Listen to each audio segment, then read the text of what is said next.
오늘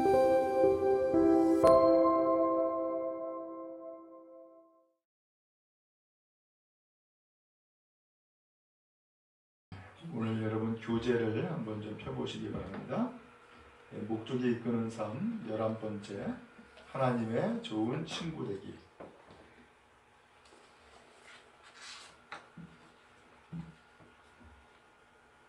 목적이 이끄는 삶 11번째, 하나님의 좋은 친구 되기. 아까 개역 성경으로 로마서 5장 10절을 읽었는데, 오늘 본문에는 쉬운 성경으로 또 본문이 다시금 나와 있어요.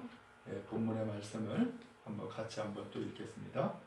우리가 하나님과 원수가 되었을 때에도 그리스도의 죽으심을 통해 하나님과 화해하게 되었다면, 이렇게 하나님과 화목을 누리고 있는 사람들이 그분의 생명으로 말미암아 구원을 받게 될 것은 더욱 확실합니다. 아멘. 자, 오늘 하나님의 좋은 친구 되기라고 하는 주제로 함께 공부하도록 하겠습니다. 제가 먼저 한번 읽어보겠습니다. 하나님은 우리의 가장 친구가 되기를 원하신다. 우리가 하나님과 맺고 있는 관계에는 여러 가지 다른 면이 있다. 하나님은 우리를 만드신 창조주, 우리의 주인 되신 주, 심판하시는 분, 구세주, 아버지, 구원자, 그 외에도 다른 많은 이름을 붙일 수 있다. 하지만 가장 놀라운 사실은 전지전능하신 하나님이 우리의 친구가 되기를 원하신다는 것이다. 하나님과 좋은 친구 되기라고 했는데, 하나님이 우리에게 원하는 것이 있다는 거예요. 그것은 우리의 가장 친한 친구가 되기를 원하신다. 이렇게 표현을 했어요. 여러분, 학교 다닐 때 혹시 기억나나요? 학교 다닐 때 반편성이 새로 되고 또 학년이 새로 올라가 가지고서는 새로운 반에 들어가게 되면은 아는 사람도 있지만 낯선 사람도 있죠. 그러면 어떻게 해요? 가장 나에게 잘 맞는 친구를 만들고자 애쓰잖아요. 그래서 마음에 드는 친구가 누가 있을까? 그리고 또한 그런 사람이 있다 그러면은 그 사람과 친구가 되기 위해서 말로 말을 걸기도 하고 또 맛있는 것을 함께 사 먹기도 하고 그러면서 친구가 되잖아요. 근데 하나님이 우리에게 그렇다는 거예요. 하나님도 우리랑 가장 친한 친구, 가장 친한 친구가 되기를 원한다. 그렇게 표현을 했어요. 이게 참 놀라운 일이죠. 어떻게 하나님이랑 친구가 돼? 우리가 소위 그냥 일반적으로 표현할 때는 친구 먹는다 이렇게 표현하잖아요. 지금까지는 친하지 않았다가 혹은 어떤 일이 있어가지고서는 나이가 같고 그 다음에 또 마음이 잘 맞는 것을 발견해요. 야, 그러면은 야, 너 나랑 친구 먹자 이러면서 친구가 된단 말이에요. 근데 하나님이 지금 우리한테 그러시는 거예요. 야, 아무개야, 너랑 나랑 친구하자. 가장 친한 친구하자. 이러신다는 거예요. 참 놀라운 일이죠. 자, 그러면 다음 페이지부터 한번 좀 읽어주시기 바랍니다. 우리는 에덴 동산에서 사람과 하나님의 이상적인 관계를 볼 수 있다. 아담과 하와는 하나님과 친밀한 관계를 누렸다.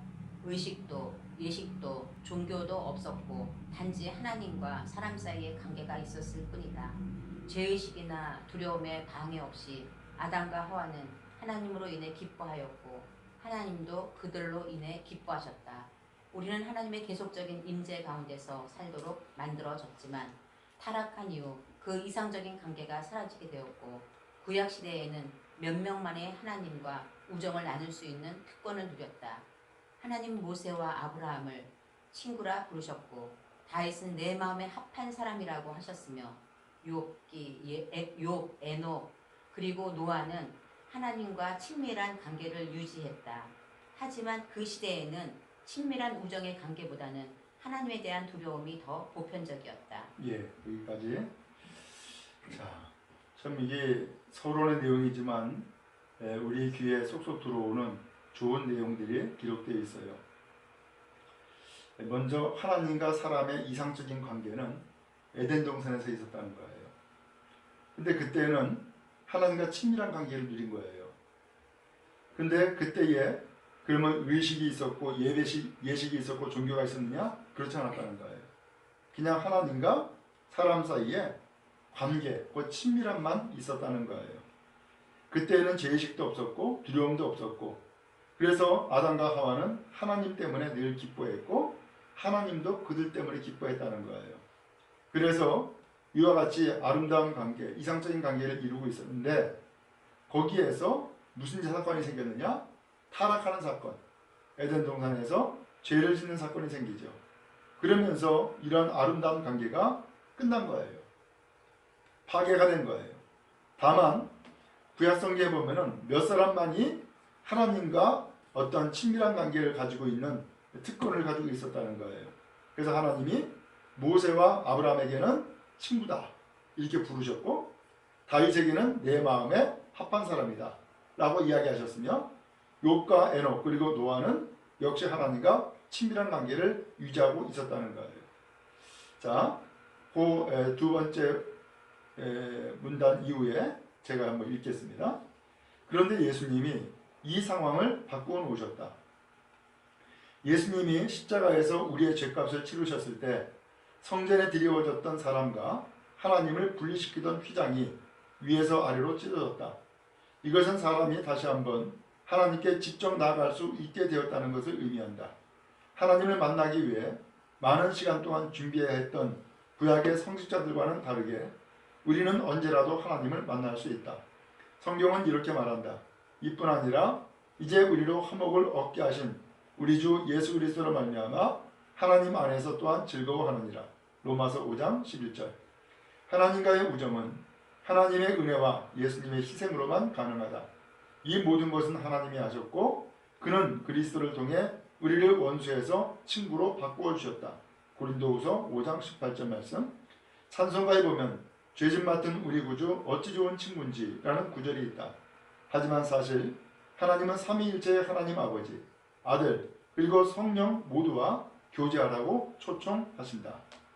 자, 여기까지의 내용을 보면은 구약시대 때에는 타락한 이후에 몇몇 사람과 하나님이 친밀한 관계를 가지고 계셨지만 이 상황을 완전히 뒤바꿔 놓으신 분이 계신 거예요. 그분이 누구냐? 바로 예수님이셨어요. 언제 이러한 상황을 뒤바꿔 놓았느냐? 예수님이 십자가에 달려 죽으셨을 때에 성전에 있었던 휘장이 위로부터 아래까지 찢어지는 사건이 생겼어요. 이것은 뭘 의미하느냐? 이제는 하나님과 사람 사이에 휘장, 곧 막힌 것은 없다는 거예요. 활짝 열렸다라고 하는 것을 의미한다라고 하는 거예요. 그래서 구약시대 때에는 성직자들이 하나님을 만나기 위해서 많은 것들을 준비했어요. 그런데 이제 많은 것을 준비할 필요가 없이 그저 하나님 앞에 가까이 나갈 수 있는 길이 열려진 거예요. 누구 때문에? 오직 예수님의 그 희생 때문에, 그리고 하나님의 은혜 때문에 그 길이 열렸음을 말씀하고 있어요. 자, 그 다음에 좀 읽어주시기 바랍니다. 예수님은 이렇게 말씀하셨다. 이제부터는 너희를 종이라 하지 아니하리니 종은 주인의 하는 것을 알지 못함이라. 너희를 친구라 하였노니 내가 내 아버지께 들은 것을 다 너희에게 알게 하였음이니라. 요한복음 15장 15절 말씀. 이 구절에서 친구라는 단어는 얼굴 정도 아는 것이 아니고 아주 가깝고 서로 신뢰하는 관계를 의미한다. 이 단어는 결혼식에서 신랑 들러리를 일컬을 때, 그리고 왕의 아주 가깝고 신뢰하는 친구들과의 모임을 일컬을 때 사용된다. 왕궁에서 종들은 왕과 일정한 거리를 유지해야 하지만 신뢰하는 친구들의 모임은 친밀한 교제를 즐기고 직접 만나며 비밀 정보를 나눈다. 하나님이 나를 그러한 친한 친구로 그 모임의 일원으로 두고 싶어 하신다는 것을 이해하기 어려운 사실이다. 하지만 성경은 이렇게 말한다. 그분은 너희와의 관계에 대해 열정을 가진 하나님이시다. 출애굽기 34장 14절. 하나님은 우리가 그분의 영광과 사랑, 진리, 그리고 목적을 깊고 친밀하게 알기를 원하신다. 사실 하나님은 우리가 당신의 친구가 되게 하시려고 온 우주를 계획하셨고 역사의 모든 부분을 조율하셨으며 우리 삶의 구체적인 부분까지 계획하셨다. 성경이 이렇게 말한다. 인류의 모든 족속을 한 혈통으로 만드사 온 땅에 거하게 하시고 저희의 연대를 정하시며 거주의 경계를 하나셨으니 이는 사람으로 하나님을 혹 더듬어 찾아 발견케 하려 하심이로되 그는 우리 각 사람에게서 멀리 떠나 계시지 아니하도다. 사도행전 17장 26절에서 27절 말씀. 예, 잘 읽으셨어요? 지금 읽은 내용에 보니까 예수님도 말씀하신 거예요. 요한복음 15장 15절에 이제부터는 너희를 종이라 하지 아니하노니 종은 주인이 하는 것을 알지 못합니다. 너희를 친구라 하였노니 내가 내 아버지께 들은 것을 다 너희에게 알게 하였음이니라. 친구는 비밀이 없죠. 심지어는 부모에게도 말하지 못하는 것을 친구한테는 말을 해요. 그렇죠? 또 배우자에게 말하지 못하는 것을 친구한테는 말을 해요. 그 정도로 친구는 가까운 사이예요. 그리고 서로 신뢰하는 사이예요. 서로 믿어요. 하나님이 그러한 친구로 우리를 삼겠다는 거예요. 그래서 성경에 보면은 그러한 친구 관계를 잘 가지고 있는 한 사람을 발견할 수 있어요. 그 사람이 누구냐? 모세예요. 하나님이 그 이스라엘 백성을 광야에서 전부 다 몰살시키려고 계획을 하죠. 근데 그 계획을 하나님이 모세에게 이야기해요. 그럼 모세가 발벗고 나섰죠. 그러지 말라고. 그러면서 만약에 이 백성들을 여기서 멸망시키면은 세상 사람들이 야, 너희가 하나님은 너희를 죽이려고 광야로 끌어냈구나 라고 비난할 거라는 거예요. 그러면서 이 백성들에게 긍휼을 베풀어 달라고, 그리고 진노치 말아 달라고, 그러면서 하나님 앞에 매달리죠. 오늘 모세가 그랬어요. 그랬더니 하나님이 그 모세의 이야기를 들으세요. 그리고서는 진노를 거두세요. 결국은 그 모든 백성들이 누구 때문에 살았느냐? 하나님과 친밀한 관계를 가지고 있었던 모세 때문에 이 백성들이 멸망당하 죽을 뻔하다가 살게 된 거예요. 그만큼 친구는 비밀이 없어요. 그리고 모든 것을 다 털어놓고 이야기를 해요. 또 심지어는 상의까지 해요. 하나님이 우리에게 그러신다는 거예요. 참 놀라운 일이잖아요. 전능하신 하나님께서 어떻게 나약한 우리 인간을, 그리고 딱 나약한 우리를 어떻게 친구로 삼을 수 있을까? 놀라운 일이죠. 자, 그 아래 또 읽겠습니다. 하나님을 알고 그분을 사랑하는 것이 우리의 가장 큰 특권이고, 하나님이 우리를 아시고 우리를 사랑하신다는 사실은 우리에게 가장 큰 기쁨이다. 하나님은 자랑하는 자는 이것으로 자랑할지니 곧 명철하여 나를 아는 것과 나 여호와는 인애와 공평과 정직을 땅에 행하는 자인 줄 깨닫는 것이라. 나는 이 일을 기뻐하노라고 말씀하셨다. 전능하시고 눈에 보이지 않으시며 완벽한 하나님과 유한하고 죄 많은 사람 사이에 친밀한 관계가 가능하다는 사실은 상상하기 어렵다. 주형 관계 혹은 조물주와 피조물의 관계, 아니면 아버지와 자녀의 관계로 이해하는 것이 더 쉽다. 하지만 하나님은 나를 친구로 원하신다는 것은 무엇을 의미하는 것일까? 하나님이 친구였던 성경 속 인물들의 삶을 연구하면 하나님과의 우정에 관한 6가지 비밀을 알 수 있다. 이 장에서 2가지를 살펴보고 다음 장을 통해 4가지를 살펴보기로 하자. 네. 거기 왼쪽에 보면 네모 박스에 글이 기록되어 있죠. 하나님을 알고 그분을 사랑하는 것이 우리의 가장 큰 특권이고, 하나님이 우리를 아시고 우리를 사랑하신다는 사실은 우리의 가장 큰 기쁨이다. 아주 참 좋은 표현인 것 같아요. 하나님을 알고 그분을 사랑하는 것이 우리에게 가장 큰 특권이라는 거예요. 그렇죠? 우리가 하나님을 사랑한다, 우리가 하나님을 알았다, 특권이죠. 또 하나님이 우리를 아시고 우리를 사랑하신다는 사실은 우리에게 가장 큰 기쁨이라는 거예요. 참 큰 기쁨이죠. 오늘 이러한 특권을 가지고 있고 이러한 기쁨을 우리가 누리고 있어요. 하나님의 놀라운 축복이라 그렇게 믿습니다. 자, 이제 성경을 통하여서 하나님과 그리고 사람 사이의 우정에 관한 6가지 비밀을 이제 하나씩 함께 살펴보자는 거예요. 자, 그래서 그 중에 2가지를 먼저 이 책에서 제시하고 있는데, 첫 번째, 하나님의 가장 좋은 친구가 되는 것. 1. 끊임없는 대화를 통해. 자, 이것을 또 읽어주시기 바랍니다. 일주일에 한 번 교회에 가는 것만으로는, 혹은 매일 아침 경건의 시간을 갖는 것만으로는 하나님과 친밀한 관계를 유지할 수 없고 그 관계를 발전시킬 수도 없다. 하나님과의 우정은 모든 삶의 경험을 하나님과 나눌 때 이루어진다. 물론 매일 아침 예배 시간을 정해놓고 드리는 것은 매우 중요하다. 하지만 하나님은 우리 스케줄의 한 부분 이상을 원하신다. 하나님 모든 활동, 모든 대화, 모든 문제, 그리고 모든 생각에 참여하기를 원하신다. 우리는 하루 종일 하나님과 끝이 없는 대화를 할 수 있다. 무엇을 하는지, 그리고 일을 할 때에 무슨 생각을 하는지 하나님과 대화할 수 있다. 쉬지 않고 기도하는 것은 쇼핑할 때나 운전할 때, 혹은 일을 하거나 하루의 일과를 수행할 때 하나님과 대화하는 것을 의미한다. 예, 일단 거기까지요. 자, 하나님과 가장 좋은 친구가 되는 것 6가지 비밀이 있는데 그 첫 번째가 뭐냐면은 끊임없는 대화를 한다는 거예요. 끊임없는 대화를. 근데 그게 가능할까? 우리는 보통 어떤 의식적인 혹은 율법적인 생각을 하면은 일주일에 한 번 교회 가는 것, 그리고 또한 매일 아침 경건의 시간 혹은 새벽 기도회 하는 것, 이것으로 하나님과 친밀한 관계를 유지할 수 있다 라고 생각한단 말이에요. 그런데 그것 가지고서는 하나님과의 친밀한 관계를 유지할 수 없다는 거예요. 그러면 어떻게 하면은 하나님과의 친밀한 관계를 유지할 수 있느냐? 모든 일에, 모든 문제에 하나님과 대화하라는 거예요. 하나님은 이 대화를 하기를 원하신다는 거예요. 하나님은. 그래서 하나님은 우리와 하루 종일 끝이 없는 대화를 나누기를 원하시는데, 그래서 데살로니가전서 5장 17절에 나오는 것처럼 쉬지 말고 기도하라 라고 했는데 바로 그것은 하나님의 뜻인 거예요. 자, 그러면 어떻게 끊임없는 대화를 할 수 있을까? 계속 한번 읽겠습니다. 제가 읽을까요?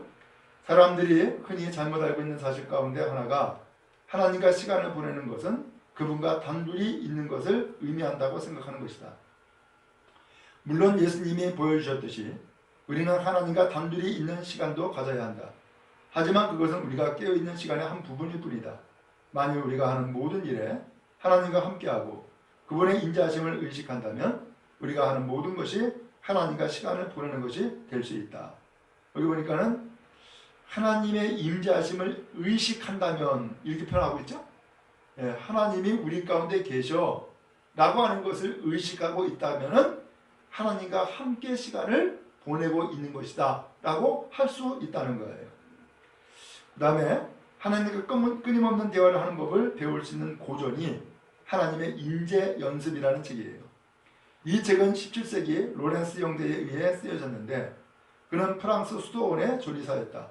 그는 식사를 준비하고 설거지를 하는 것과 같은 가장 일상적이고 작은 일도 예배 그리고 하나님과의 교제로 바꿀 줄 알았다. 그에 의하면 하나님과의 친구관계에서 가장 중요한 것은 우리의 행동을 바꾸는 것이 아니라 태도를 바꾸는 것이다. 우리 자신을 위해 하던 일들을 하나님을 위해 하는 것이다. 그것이 먹는 것이든 목욕하는 것이든 일을 하는 것이든 쉬거나 쓰레기를 버리는 것이든 상관이 없다. 일단 여기까지요. 여기 보면은 로렌스 형제의 하나님의 임재연습이라는 책이 있는데 이 사람은 로렌스 형제에 의해서 쓰여진 책인데 프랑스 수도원의 조리사였대요. 근데 그가 식사 준비하고 설거지하는 것 이런 일상적인 일인데 이것도 예배와 하나님과의 교제로 바꾸는 것이 가능하다는 것을 깨달아 알게 됐다는 거예요. 중요한 것은 우리의 행동을 바꾸는 것이 아니라 태도, 곧 자세를 바꾸는 것이다. 이렇게 표현을 했어요. 그래서 먹는 것이든 목욕하는 것이든 일하는 것이든 쉬거나 쓰레기를 버리는 것이든 상관이 없다. 이렇게 표현을 했어요. 그래서 오직 우리가 하나님께 예배드리기 위해서는 우리의 일상에서 벗어나야 되고 하나님의 임재의 연습을 끊임없이 배워야 된다라고 표현을 했어요. 자, 그 아래 좀 한번 읽어주세요. 이것이 하나님이 원하시는 이상적인 예배의 모습이다. 에덴 동산에서의 예배는 참석해야 하는 이벤트가 아니라 영원히 계속되는 태도였다. 아담과 하와는 항상 하나님과 교제했던 것이다. 하나님이 우리와 항상 함께 하시기 때문에 지금 있는 장소만큼 하나님께 가까운 곳은 없다. 성경은 이렇게 말한다. 그는 모든 것을 다스리시고 모든 곳에 계시며 모든 것 안에 계신다. 에베소서 4장 6절 말씀. 로렌스 형제가 제시하는 또 하나의 방법은 어려운 말을 사용한 긴 기도를 하려고 노력하기보다는 하루 동안 계속 짧은 대화와 같은 기도를 하는 것이다. 집중력을 유지하기 위해 머릿속에 돌아다니는 생각을 없애야 하기 때문에 기도에 길고 어려운 단어들을 사용하지 말라. 긴 말들은 대부분 다른 생각을 하게 한다. 라고 로렌스 형제는 권고한다. 집중력 부족의 시대에 단순하게 기도하라는 이 450년 된 제안은 특히 더 적절한 연관성이 있어 보인다. 성경은 쉬지 말고 기도하라 라고 이야기한다. 이것이 어떻게 가능한가? 한 가지 방법은 순 기도를 하는 것이다. 많은 크리스천들이 몇 세기 동안 이 방법을 사용해 왔다. 이것은 한숨에 이야기할 수 있는 짧은 문장 혹은 간단한 구절을 선택하여 기도하는 것이다. 예를 들어 당신은 나와 함께 계십니다. 나는 당신의 은혜를 받습니다. 나는 당신에게 의지합니다. 나는 당신을 알기 원합니다. 나는 당신께 속해 있습니다. 당신은 신뢰하도록 도와주십시오. 와 같은 문장들이다. 나는 그리스도 때문에 삽니다. 당신은 나를 떠나지 않을 것입니다. 당신은 나의 하나님입니다. 와 같은 짧은 성경 구절을 사용해도 된다. 가능한 자주 이 기도를 반복해서 마음에 깊이 박히게 하라. 그렇지만 이러한 기도를 할 때 기도의 동기가 하나님을 통제하기 위한 것이 아니라 하나님께 영광을 돌리기 위한 것이라는 사실만은 잊지 말라. 예, 일단 거기까지요. 지금 하나님과의 끊임없는 대화를 이야기를 하고 있는데 첫 번째는 지금 있는 장소만큼 하나님께 가까운 곳이 없다는 거예요. 그러니까 지금 있는 장소가 곧 하나님을 만나는 곳이라는 거예요. 왜냐하면 하나님은 모든 곳에 모든 것을 다스리고 모든 곳에 계시고 모든 곳 안에 계시기 때문에 그렇다라고 에베소서 4장 6절 말씀을 하고 있어요. 그 다음에 또 하나의 방법은 대화를 할 때, 곧 기도를 할 때 짧게 하라는 거예요. 그리고 단순하게 하라는 거예요. 그래서 성경은 데살로니가전서 5장 17절에 보면 쉬지 말고 기도하라 이렇게 표현을 했어요. 근데 어떻게 쉬지 말고 기도를 해요? 근데 그것은 숨기도를 하라는 거예요. 숨기도가 뭔가 한숨을 쉴 때에 거기에 한 문장의 기도를 할 수 있도록 한숨을 쉴 때에 한숨을 내쉬거나 들이마실 때에 한 문장의 기도를 할 수 있도록 짧게 기도하라는 거예요.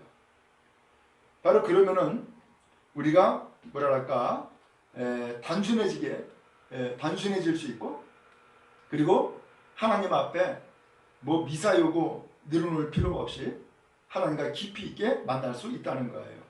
그래서 여기서 예를 들어서 나와 있죠. 당신은 나와 함께 계십니다. 나는 당신의 은혜를 받습니다. 나는 당신에게 의지합니다. 나는 당신을 알기 원합니다. 나는 당신께 속해 있습니다. 당신을 신뢰하도록 도와주십시오. 이런 문장처럼 짧게 그리고 단순하게 그렇게 기도하라는 거예요. 근데 이렇게 기도하는 이유는 내가 기도라고 하는 것을 통해서 하나님을 통제한다 혹은 하나님을 조종한다 이렇게 하기 위해서가 아니라 하나님께 오직 영광 돌리기 위해서만 하는 것이다 라고 하는 거예요.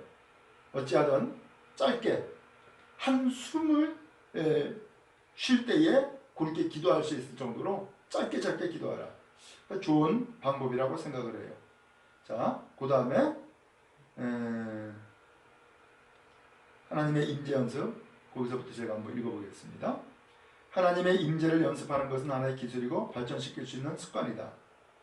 마치 음악가들이 쉽게 아름다운 음악을 연주하기 위해 음계를 매일 연습하듯이 우리도 하루 일과 중 각기 다른 시간에 하나님을 생각하는 것을 스스로 노력해서 연습해야 된다. 하나님을 기억하기 위한 훈련과 연습을 해야 하는 것이다. 처음에는 하나님이 그 순간 우리와 함께 계시다는 것을 계속적으로 상기시켜 줄 수 있는 무언가가 필요하다. 하지만 시간이 지나면서 하나님에 대해서 생각하고 하나님과 모든 것에 대해 대화하며 모든 곳에서 그분의 임재를 느끼는 것이 좀 더 자연스러워질 것이다. 하나님의 임재를 생각나도록 만드는 물건들을 주변에 두는 것부터 시작하라. 작은 쪽지에 하나님은 지금 나와 함께 나를 위해 계신다라고 써놓을 수도 있다. 베네딕트 수도사들은 하던 일을 멈추고 그 시간에 기도를 갖기 위해 시간마다 종을 쳤다. 만약 우리가 가진 시계나 휴대폰에 알람 기능이 있다면 우리도 똑같이 할 수 있다. 물론 가끔은 그분의 임재를 느낄 것이고 또 그렇지 못할 때도 있을 것이다. 만일 우리가 이 모든 것을 통해 하나님의 임재를 경험하기 원한다면 우리는 중요한 것을 놓치는 것이다. 우리가 하나님을 예배하는 것은 기분이 좋아지게 하기 위한 것이 아니라 선을 행하기 위한 것이다. 우리 목표는 느끼는 것이 아니라 하나님이 항상 계시다는 사실을 계속적으로 인식하는 것이다. 그것이 예배하는 삶의 방식이다. 예, 참 좋은 내용이죠. 하나님의 임재를 위해서 끊임없이 연습해야 된다는 거예요. 하나님이 우리와 함께 하신다라고 하는 것을 기억하기 위한 훈련을 해야 된다는 거예요. 자, 그래서 여러분 우리가 외국 여행을 할 때 보면은 특별히 터키에 가면은 동굴에 교회를 지어놓고 그리고 그 안에 그림을 그려놓죠. 근데 그걸 왜 그래요? 그 그림을 도대체 왜 그려놓는 거예요? 그것은 이곳에 주님이 계신다라고 하는 것을 상징적으로 우리에게 보여주고 있는 거거든요. 그런 것처럼 오늘 우리가 끊임없이 하나님이 우리와 함께 하신다는 것을 상기시켜주기 위해서는 무엇인가 계속해서 생각할 수 있는 어떤 동기가 필요하다는 거예요. 그래서 교회에 가면은 예를 들면 십자가가 있고 그 다음에 그 옛날 성당이라든가 혹은 그 옛날에 있었던 어떤 그 예배의 처소를 보면은 많은 성화들이 그려져 있어요. 그것은 왜 그래요?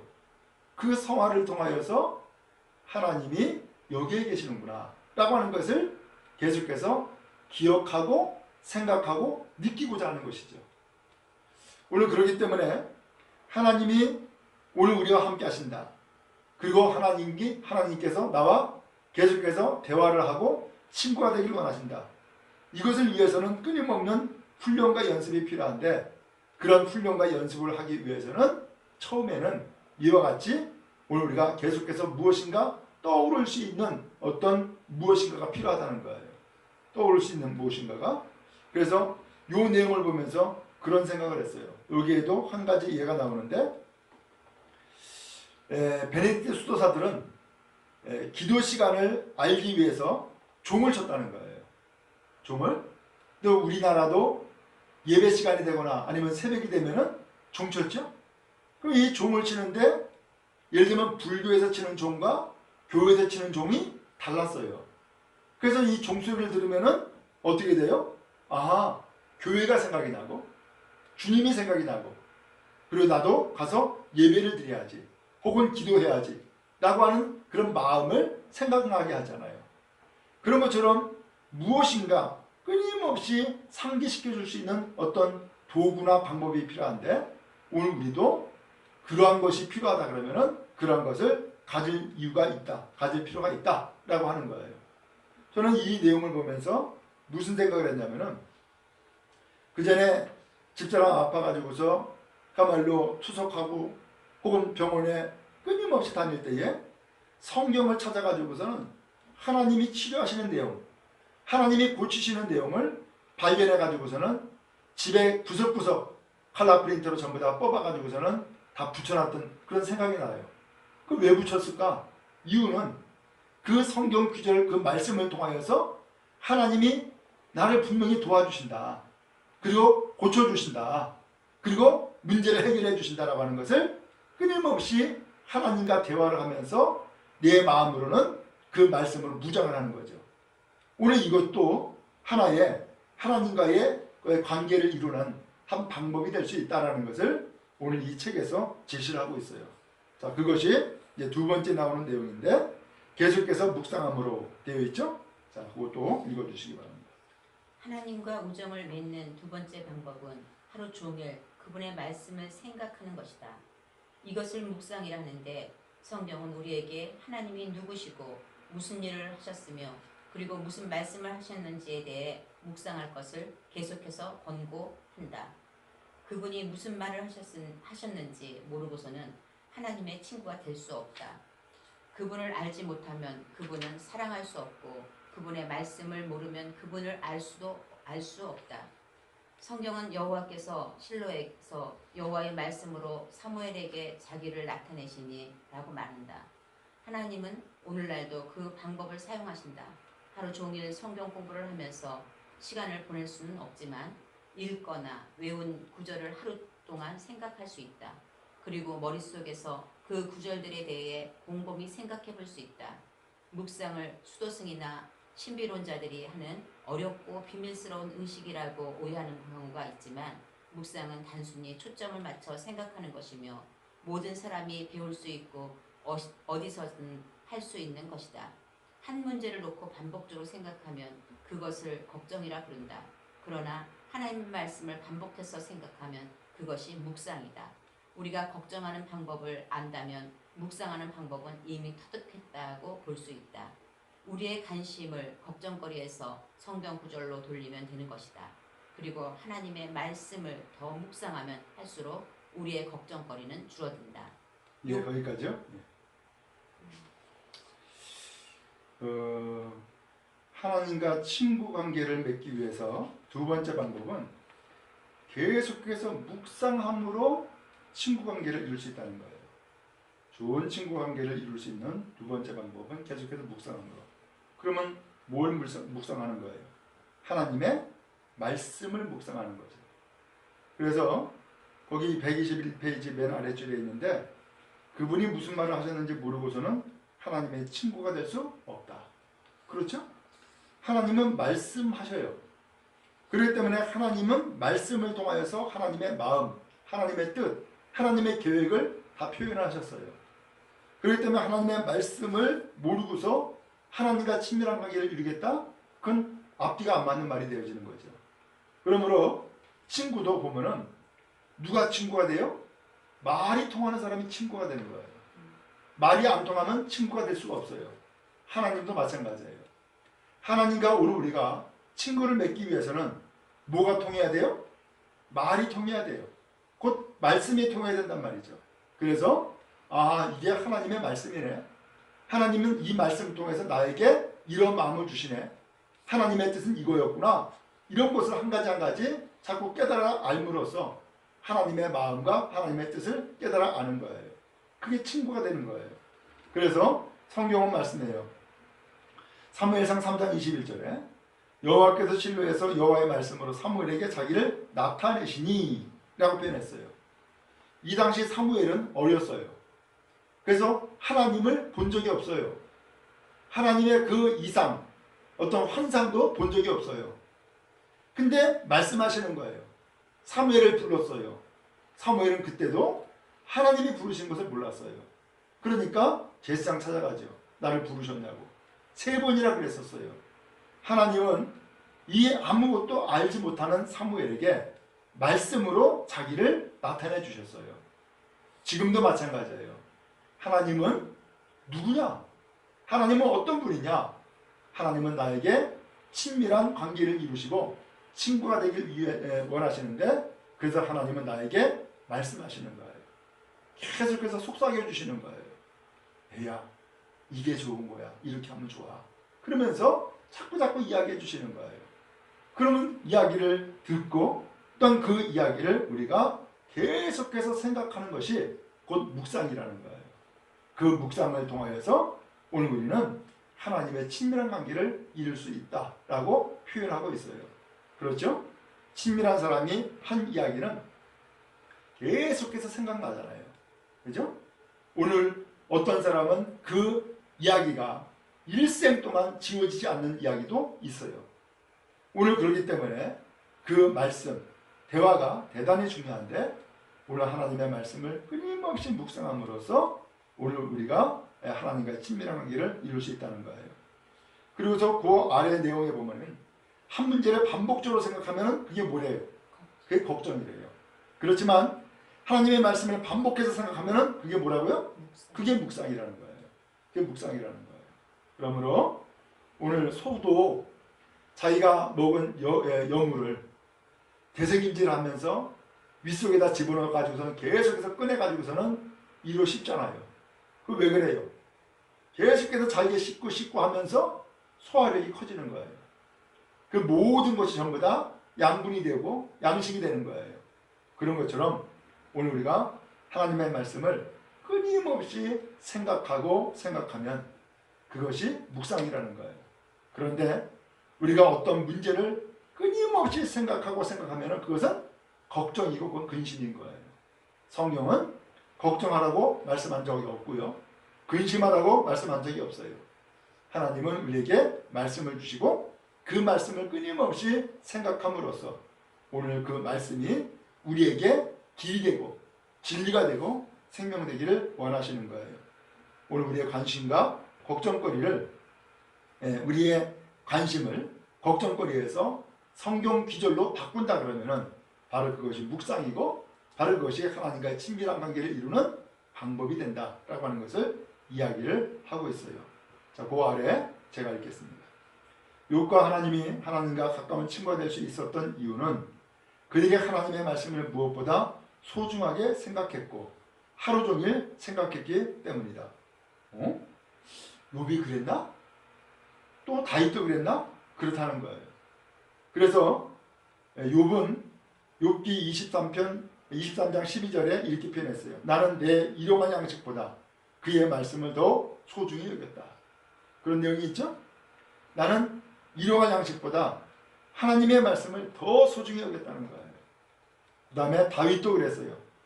시편 119편 97절에 보면 내가 주의 법을 어찌 그리 사랑하는지요 내가 그것을 종일 묵상하나이다. 하나님의 법, 하나님의 그 말씀을 종일토록 묵상했다는 거예요. 종일토록. 그러니까 그 말씀이 완전히 그의 몸에 또한 그의 삶에 완전히 뿌리가 박혀져 버리고 말 것 아니에요. 또 시편 77편 12절에도 주의 모든 일을 묵상하며 주의 행사를 깊이 생각하리이다 라고 말했습니다. 친구들은 비밀을 함께 나눈다. 그리고 만약 우리가 그분의 말씀에 대해 하루 종일 생각하는 습관을 기른다면 하나님은 당신의 비밀을 우리와 나누실 것이다. 하나님은 아브라함에게 당신의 비밀을 말씀하셨다. 다니엘, 바울, 제자들 그리고 다른 친구들에게도 그렇게 하셨다. 성경을 읽거나 설교를 듣거나 설교 테이프를 들을 때 듣고 그냥 흘려보내지 말라. 그 진리를 머릿속에서 다시 생각해보는 습관을 기르라. 읽고 들은 것에 대해 계속 생각하라. 하나님이 하신 말씀을 다시 생각하는 것에 더 많은 시간을 투자할수록 대부분의 사람들이 놓쳐버리는 이 삶의 비밀을 더 잘 이해하게 될 것이다. 성경은 이렇게 말한다. 여호와의 친밀함이 경외하는 자에게 있으며 그 언약을 저에게 보이시리로다. 시편 25편 14절 말씀. 다음 장에서는 우리는 하나님과의 친밀한 관계에 대한 나머지 4가지 비밀을 계속해 살펴볼 것이다. 하지만 내일까지 기다리지 말라. 오늘 하나님과 계속 대화를 나누고 그분의 말씀을 계속 묵상하는 연습을 시작하라. 기도는 우리가 하나님과 이야기할 수 있게 해준다. 묵상은 하나님이 우리에게 이야기하실 수 있도록 해준다. 이 2가지 모두가 하나님의 친구가 되기 위해 반드시 필요하다. 네? 그래서 하나님과 친밀한 관계를 이루는 2가지 뭐라 그랬죠? 하나님의 임재를 기억하고 예. 그다음에 말씀을 묵상. 예. 자, 하나님과 가장 좋은 친구가 되는 것, 끊임없는 대화를 한다라고 표현했어요. 근데 끊임없는 대화, 바로 이것이 기도죠. 그 다음에 하나님의 말씀을 계속해서 생각한다라고 했어요. 그게 뭐예요? 묵상이죠. 그래서 기도와 묵상이 하나님과 친밀한 관계를 이루는 그리고 가장 좋은 친구가 되는 방법, 길이다라고 하는 것을 오늘 이 책을 통해서 배웠어요. 친구는 비밀 함께 나눈다고 했는데 아까 제가 모세 이야기를 했죠. 근데 아브라함에게도 이 비밀을 말씀하셨다는 거예요. 그래서 예를 들어서 그 창세기 12장에 보면은 이 아브라함에게 그 앞으로 어떤 복을 누릴 것을 하나님이 미리 이야기했죠. 너는 너의 보통 친척 아비 집을 떠나 내가 너에게 지시할 땅으로 가라. 그리하면 내가 그야말로 창대하게 되리라 하면서 복을 약속을 했어요. 그래서 하나님이 땅도 주고 그 다음에 민족도 주고 그 다음에 그의 이름을 그야말로 유명하도록 그렇게 만들어 주었어요. 오늘 이러한 일을 하나님은 이미 아브라함에게 먼저 이야기했던 거예요. 왜요? 하나님은 아브라함과 친밀한 관계를 이루기를 원하셨던 거예요. 그래서 하나님은 비밀을 말씀하세요. 이와 같은 일들이 아브라함에게 한 번만 있었느냐? 아니었어요. 그가 상속자를 삼고자 했을 때에 엘리에셀을 상속자로 삼고자 했을 때에 하나님은 이야기했죠. 그 사람 아니다. 그 다음에 또 이스마엘을 또 상속자로 삼으려고 했을 때 그건 아니다. 또 이야기했어요. 그리고 하시는 말씀이 너의 부인을 통해서 낳은 자식이 너의 상속자가 될 거다. 그때의 나이가 100세 99살이었었죠.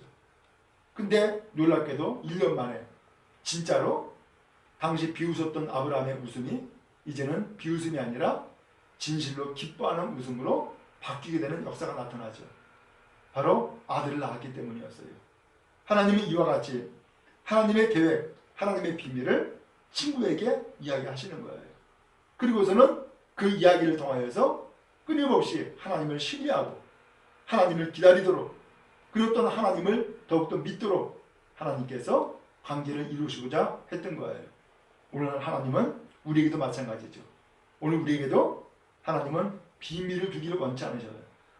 다 우리에게 다 드러내놓고 이야기하시고 그리고 오늘 우리에게 끊임없이 대화하기를 원하시는 거예요.